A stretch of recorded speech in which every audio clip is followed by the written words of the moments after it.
300 Hell's Angels stood motionless in the snow, engines rumbling, breath rising like smoke from a battlefield. Not one of them spoke. They were all staring at the same thing, a shape lying in the frozen dirt, so thin and broken it barely looked alive. Garrett Hollister knelt beside it, his scarred hands trembling for the first time in 26 years. He had broken bones with those hands and never lost a second of sleep. But looking at what was left of this creature, something cracked open. It had followed him 3 kilometers through a blizzard, dragging a shattered leg. And now 300 of the most feared men in America were about to find out why. The snow came sideways across Highway 93, thick and relentless, turning the Montana sky into a wall of white that swallowed the tree line whole. Garrett Hollister leaned into the wind on his Harley-Davidson Road King, his leather gloves stiff against the handlebars, his knuckles aching from the cold that no amount of engine heat could chase away. He had been riding for 6 hours straight from Spokane, and the last 40 miles into Cedar Bluff had turned into something closer to a war of attrition between man, machine, and weather. The road was a narrow corridor carved through dense stands of lodgepole pine, the kind of road that in summer was beautiful and in winter was a gauntlet. Snowdrifts had pushed up against the guardrails in some places, narrowing the lane to a single track. The asphalt beneath his tires was layered with packed ice, and every curve demanded the kind of focus that left no room for distraction. Garrett had made this ride 11 times before, in all kinds of weather. But this was the worst it had been. The temperature gauge on his bike read 12 degrees, and the wind cut through every layer he wore. At 49 years old, Garrett had the kind of face that made people cross the street. A jagged scar ran from his left temple to the corner of his mouth. A souvenir from a bar fight in Reno that he had won but never celebrated. His beard was thick and streaked with grey, and his eyes, pale blue and deeply set, carried the flat calm of a man who had seen enough violence to no longer flinch at it. His arms were sleeved in tattoos that disappeared beneath his leather jacket, and his hands, wide, scarred across every knuckle, gripped the handlebars with the automatic ease of someone who had spent more of his life on a motorcycle than off one. His vest, black leather, heavy with patches, told the rest of his story to anyone who knew how to read it. 26 years with the Hells Angels, road captain for the Inland Empire chapter. A man whose reputation preceded him into every room he entered and cleared half of it before he sat down. He was heading to the winter gathering. 300 members from chapters across the Pacific Northwest converging on Cedar Bluff for 4 days of brotherhood, business, and the kind of camaraderie that people on the outside would never understand. The annual gathering was sacred, the one time a year when the full weight of the organization came together under one roof, and every man who wore the patch was expected to show. Garrett squinted through the snow and downshifted as the road curved along the edge of a frozen creek bed. He was thinking about the warm fire waiting at the Iron Horse Lodge when he caught movement in his left mirror. At first he thought it was a dog. A stray, maybe, running along the shoulder. Montana had no shortage of abandoned animals, especially in winter when the ranchers culled what they could not feed. But as he glanced again, the shape resolved into something different. Longer legs, a narrower chest, a gait that was not the eager lope of a domestic animal, but the measured, energy-conserving trot of something wild. A wolf. Garrett eased off the throttle and looked more carefully. The animal was perhaps 60 yards behind him, moving along the snow-packed shoulder with a determination that seemed wrong. Wolves did not follow motorcycles. Wolves did not approach roads, or humans, or the deafening rumble of a V-twin engine. Everything in their biology told them to flee, but this one was not fleeing. It was keeping pace. He accelerated slightly. The wolf matched him. For the next 3 kilometers, Garrett rode with one eye on the road and one on his mirror. The wolf never closed the distance, never fell back. It simply followed, its grey coat dusted with snow, its head low, its body moving with a mechanical rhythm that spoke less of hunting and more of something Garrett could not name. Desperation, maybe. Or exhaustion so deep that the animal had lost the instinct to care about the roaring machine ahead of it. As the first buildings of Cedar Bluff appeared through the snow, the gas station, the feed store, the Lutheran church with its white steeple, Garrett slowed and pulled onto the gravel shoulder.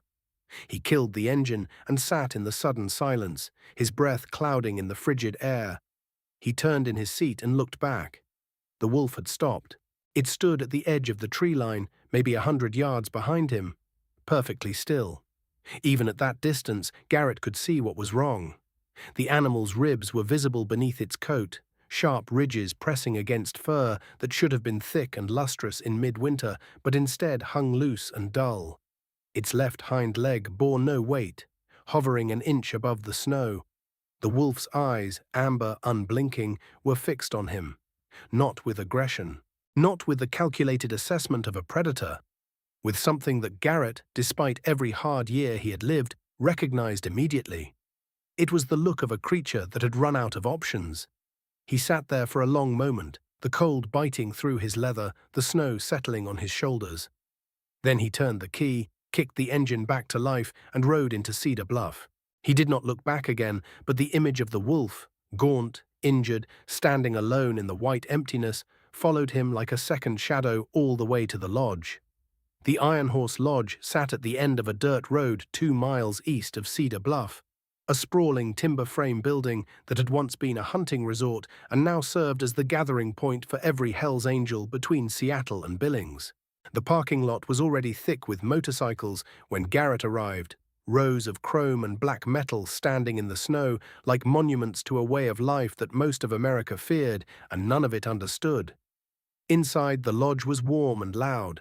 A fire roared in the stone hearth at the center of the main hall, and the smell of coffee, whiskey, and wood smoke hung in the air like a living thing.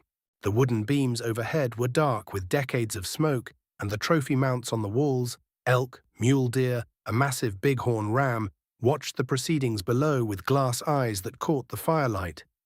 Men in leather and denim filled every table, their voices a low rumble of greetings, laughter, and the particular cadence of people who shared a bond forged in years of loyalty and risk. Garrett shook snow from his vest and made his way to the bar, where a man built like a refrigerator was pouring bourbon into a row of glasses. "Hollister, thought the snow got you?" Vince Carver grinned and slid a glass across the bar. He was Garrett's oldest friend in the club. They had prospected together in the early years, and 26 years later, they still rode side by side on every run. Vince was shorter than Garrett, but twice as wide, with a shaved head and a laugh that could rattle windows. He was the sergeant-at-arms for the Inland Empire chapter, a position that required equal parts diplomacy and intimidation, and Vince had both in abundance. "Snow didn't get me," Garrett said. He picked up the glass but did not drink. He turned it slowly on the bar top, watching the amber liquid catch the firelight. "Something else did." Vince raised an eyebrow. "Trouble. A wolf. Followed me for 3 clicks on 93. Starving, busted leg. Kept pace with me the whole way in." Vince stared at him for a moment, then laughed. The big window-rattling laugh that usually made everyone in a 50-foot radius either grin or flinch. "A wolf. Following you. On a highway. In a blizzard. I know what I saw. Brother, wolves don't follow people, especially not people on loud motorcycles. You probably saw a coyote. Maybe somebody's husky that got loose. It was a wolf, Vince. Gray wolf. I've lived in this part of the country long enough to know the difference between a wolf and a coyote." Vince shrugged and topped off his own glass. "Even if it was, so what? It's Montana. Wolves are everywhere up here. Circle of life and all that. Nature takes care of its own." Garrett said nothing. He drank his bourbon and let the warmth spread through his chest, but the image would not leave him. The wolf standing at the tree line. The ribs. The leg. The eyes. He had grown up hard. His father, Russell Hollister, had left when Garrett was 7, walked out of their apartment in Tacoma one Tuesday morning and never came back. His mother, Linda, had worked double shifts at a cannery to keep the lights on, and Garrett had spent his childhood learning that the world did not care whether you survived it or not. By 16, he was on the streets. By 19, he was running with the Angels. The club became the family he had never had. The structure, the loyalty, the sense of belonging that no institution or blood relation had ever given him. He had built his entire identity around strength, around never flinching. around the ironclad belief that sentiment was a luxury for people who could afford to be soft. But there was something about the wolf that his usual defenses could not dismiss. Something about the way it had stood at the tree line, alone, watching him ride away, that had lodged itself behind his ribs like a splinter he could not reach. He did not sleep well that night. The lodge was full of noise. Music from a stereo someone had set up in the common room, arguments about routes and territories, the heavy footsteps of men moving through the halls. But Garrett lay in his bunk and stared at the ceiling and thought about an animal standing alone in the snow with nowhere left to go. He had seen that look before, not on an animal, on people, on the faces of men who had come to the end of their rope and found that no one was holding the other end. At 5 in the morning, before the sun had cracked the horizon, Garrett dressed in the dark. He pulled on his heaviest boots, zipped his jacket to the throat, and walked out to the parking lot. The cold hit him like a fist. The thermometer on the lodge porch read 8 degrees. He started his bike and rode back out to Highway 93, the headlight cutting a narrow tunnel through the pre-dawn darkness. He found the wolf exactly where he expected, near the tree line where it had stopped the day before. It had moved perhaps 20 yards deeper into the pines, and it was lying in the snow beneath a cluster of low-hanging branches, its body curled tight against the cold. At the sound of the motorcycle, its head came up, and those amber eyes locked onto him with the same flat, exhausted stare. Garrett killed the engine and dismounted. He moved slowly, deliberately, the way you moved around anything that was frightened and in pain. From his saddlebag, he pulled a package of beef jerky and a plastic bottle of water. He walked to within 30 feet of the wolf, knelt, and placed the food and water on the snow. Then he backed away and stood by his bike. The wolf did not move for a long time. 5 minutes, 10. The cold was savage, seeping through his leather and into his bones. He was about to give up when the wolf shifted. It uncurled its body with visible effort, dragged itself forward on 3 legs, and lowered its muzzle to the jerky. It ate slowly, mechanically, without the frantic gulping of a starving animal, but with the careful, measured bites of one that had learned to ration whatever scraps it found. Garrett watched until the food was gone.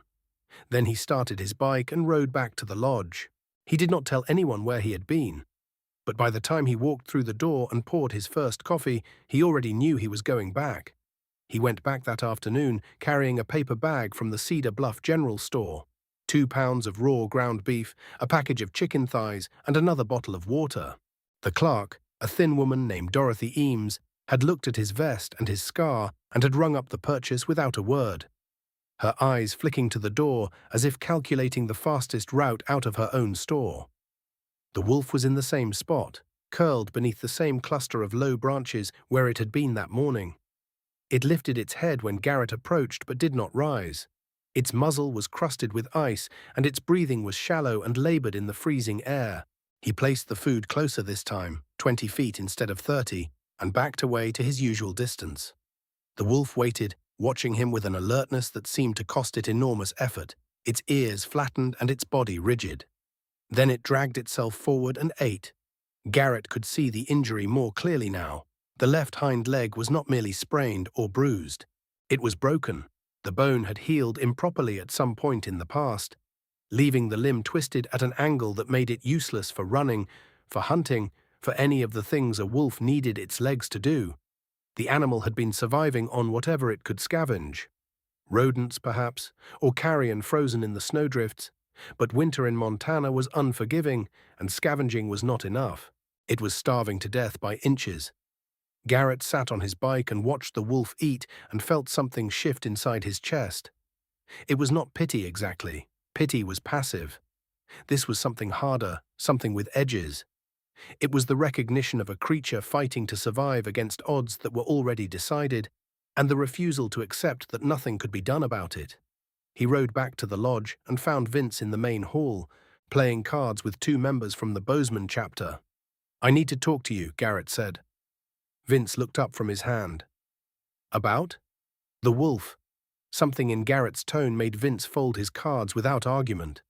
They stepped outside onto the porch where the cold wrapped around them like a vice, and Garrett told him everything.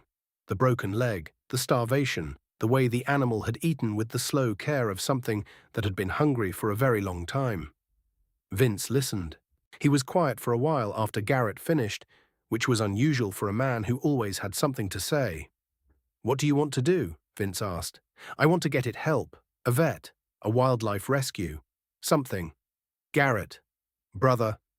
Vince rubbed his shaved head and blew out a long breath. "We're Hell's Angels. We're not a wildlife rehabilitation outfit. You want to save animals, join the ASPCA. I know what we are. Do you? Because what you're talking about is going to get people asking questions. Law enforcement already watches us every time we gather. You want to add fish and wildlife to the list?"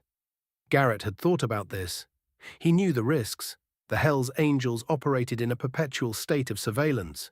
Every gathering, every ride, every public appearance was documented, photographed, analyzed. Drawing attention from wildlife authorities could open doors that the club needed to stay closed.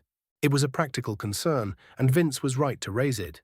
But Garrett also knew something else. He knew that the wolf had not ended up in this condition by accident. The broken leg, the location near the highway, the fact that it had been driven to follow a motorcycle in desperation. All of it pointed to human interference. Wolves did not break their legs in the wild and survive long enough to starve slowly like this. Something had happened to this animal. Someone had done something to it.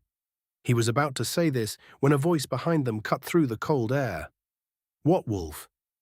They turned. Dale Prescott stood in the doorway, a mug of coffee in his hand, his expression unreadable. Dale was the regional president, the highest-ranking member at the gathering, and the man whose word carried the weight of law within the organization.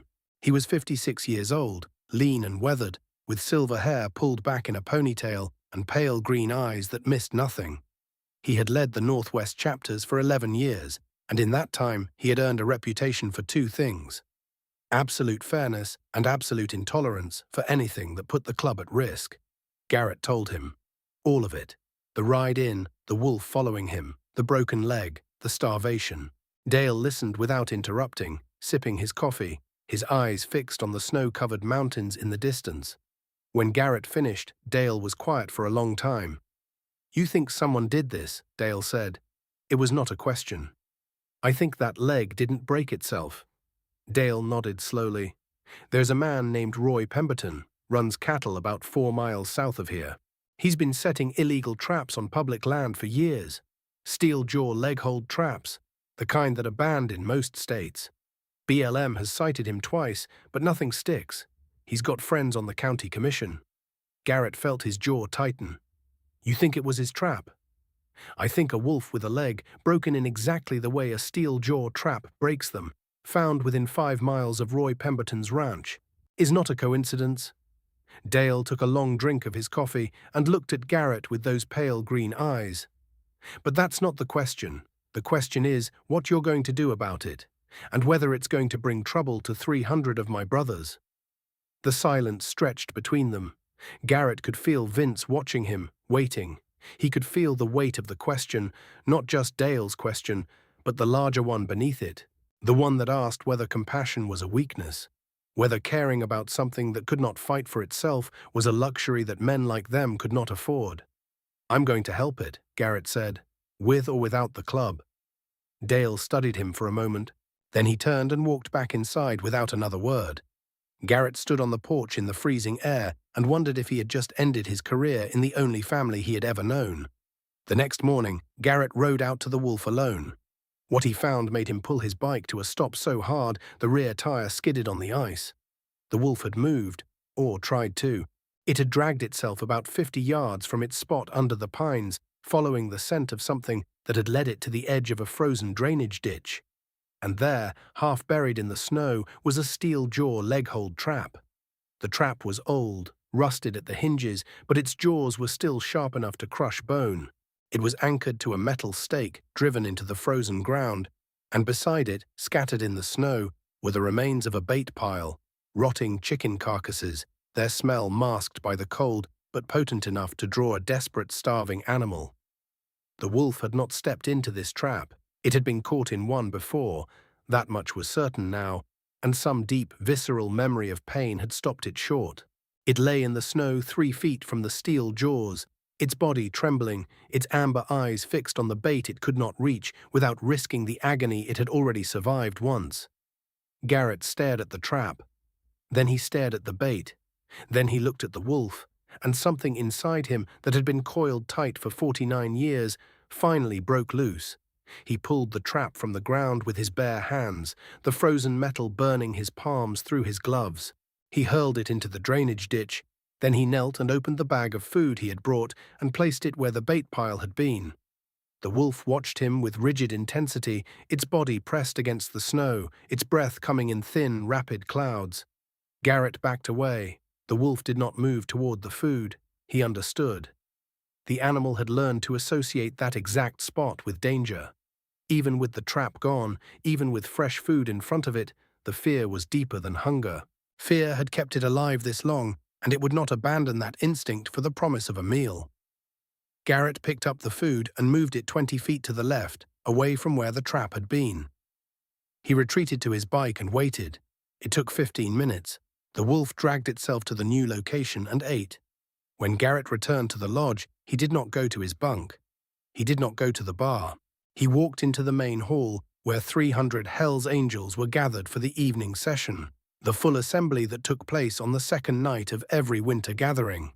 The room was thick with smoke and voices and the heavy presence of men who occupied space the way concrete occupied a foundation.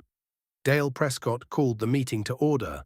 Reports were given, business was discussed, and then Dale looked across the room and said, "Hollister, you got something?" It was not a question. It was a door being opened. Garrett stood. 300 men looked at him. Men with scarred knuckles and criminal records, men who had done time and drawn blood, men whose names made prosecutors nervous and whose presence made entire neighborhoods go quiet. These were not the kind of men who rescued animals. These were not the kind of men who talked about compassion or mercy or the obligation to protect something weaker than themselves. That was the story the world told about them, and most of the time they were content to let the world believe it. Garrett told them about the wolf.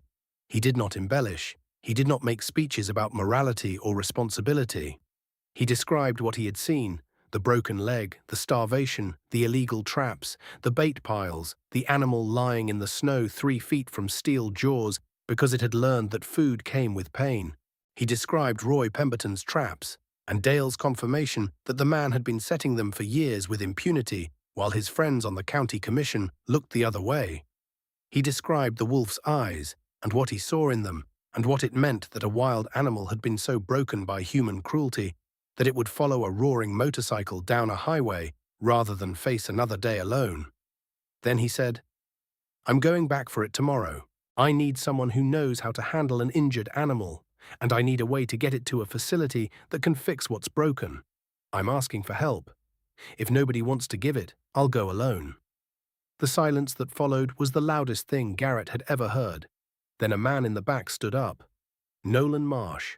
41, quiet, built like a middleweight boxer with close-cropped brown hair and steady hands. He had been a veterinary technician for 8 years before joining the Angels, a fact that most members knew but no one discussed, because it did not fit the image, and Nolan did not invite conversation about his past. "I can sedate it," Nolan said. "I still have my kit. I'll need ketamine, and I know where to source it legally through a vet I trust. But I'll need hands. At least 4 men to carry it once it's down." Another silence. Then Vince Carver stood. "I'm in." Travis Beckett from the Bozeman chapter stood without a word. Curtis Aldridge from Kalispell. A man named Perry Dunlap from the Spokane chapter, who nobody had ever heard raise his voice about anything. One by one, they stood, not all at once, not in a cinematic wave of solidarity.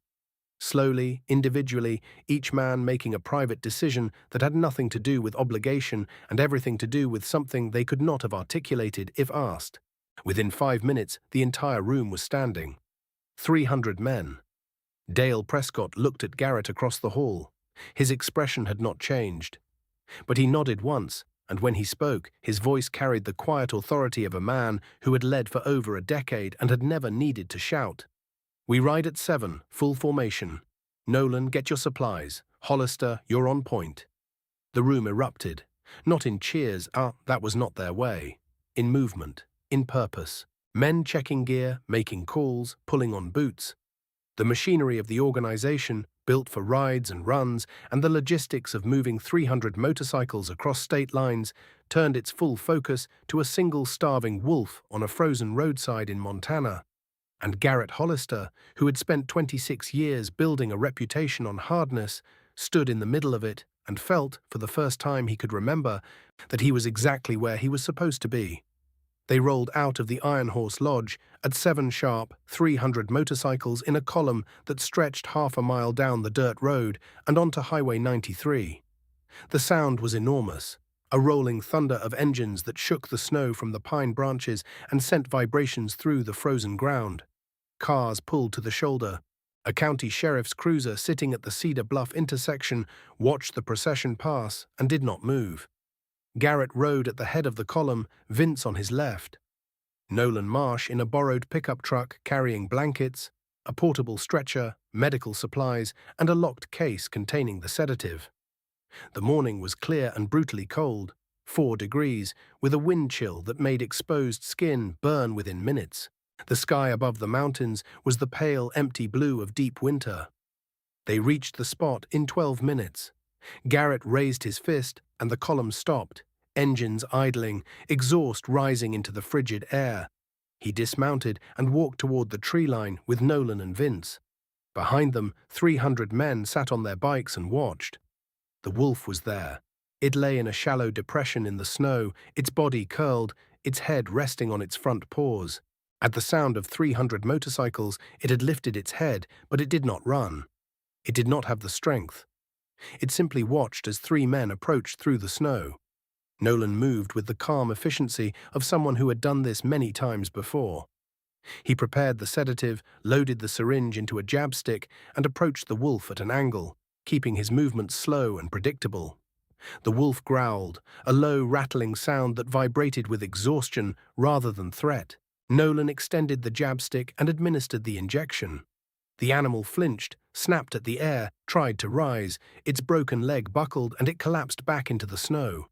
Within 4 minutes, the wolf's body relaxed, its breathing slowed, and its amber eyes closed. Nolan knelt beside it and ran his hands over the animal with a gentleness that seemed impossible from a man wearing a Hell's Angels vest. "Severe malnutrition," he said. "Dehydration. The left hind leg, midshaft femoral fracture, healed improperly. Probably 4 or 5 months old, scarring consistent with a steel jaw trap." He paused. "She's female, maybe 3 years old. Without intervention, she's got a week." The word traveled back through the column. 300 men who had been sitting in stoic silence shifted on their bikes. Some looked away. Some did not. They lifted her onto a wool blanket, Garrett, Vince, Travis Beckett, Curtis Aldridge, and carried her to the pickup truck. She weighed perhaps 50 pounds, less than half what a healthy female grey wolf should weigh. Dale Prescott walked over, looked at the wolf, and pulled out his phone. "Margaret, it's Dale. Got an injured wolf, femoral fracture, severe malnutrition, needs surgery and rehab." He listened. "Yeah, 90 minutes. He looked at Garrett. "Margaret Whitfield runs the Clearwater Wildlife Rehabilitation Center outside Missoula. She'll take her." "How long have you been planning this?" Garrett asked. Something shifted in Dale's pale green eyes, something that might have been the faintest trace of a smile.